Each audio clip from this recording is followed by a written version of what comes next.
क्या आप विश्वास करेंगे, एक ऐसा मंदिर जिसे बार बार तोड़ा गया फिर भी हर बार पहले से अधिक भव्य होकर खड़ा हो गया।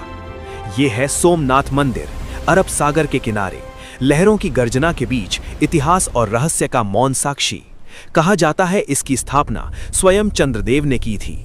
सोम यानी चंद्र, इसीलिए नाम पड़ा सोमनाथ। प्राचीन ग्रंथों में इसे पहला ज्योतिर्लिंग बताया गया है। सदियों तक यह आस्था का केंद्र रहा, पर इतिहास ने इसे कभी शांति नहीं दी। 1025 ईस्वी महमूद गजनी ने आक्रमण किया, मंदिर लूटा गया, खंडहर बना दिया गया। लेकिन कहानी यहीं खत्म नहीं हुई। हर बार जब इसे मिटाया गया, ये फिर खड़ा हुआ। मुगल काल में फिर विनाश और फिर पुनर्निर्माण।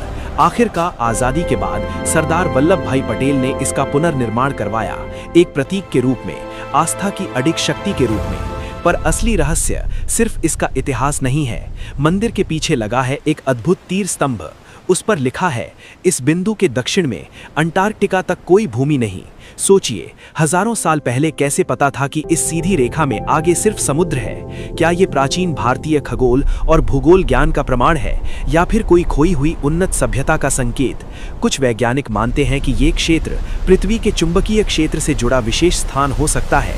अरब सागर की लहरें लगातार गरजती हुई, क्या वे सिर्फ पानी की आवाज है या सदियों के रहस्यों की फुसफुसाहट? पौराणिक कथा कहती है चंद्रदेव को श्राप से मुक्ति यहीं मिली थी, इसीलिए ये स्थान पुनर्जन्म और पुनर्निर्माण का प्रतीक बन गया। इतिहास कहता है इसे 7 बार तोड़ा गया। आस्था कहती है इसे कोई मिटा नहीं सका। तो सच क्या है? क्या सोमनाथ सिर्फ एक मंदिर है, या ये समय को चुनौती देता हुआ भारत की अदृश्य शक्ति का प्रतीक? और अगर सच में इस धरती पर कोई ऐसी जगह है जहां विनाश भी हार मान लेता है, तो क्या वो यही है? आप क्या सोचते हैं? ऐसे ही रहस्यमयी मंदिरों की सच्चाई जानने के लिए अभी सब्सक्राइब करें, क्योंकि अगला रहस्य शायद आपकी सोच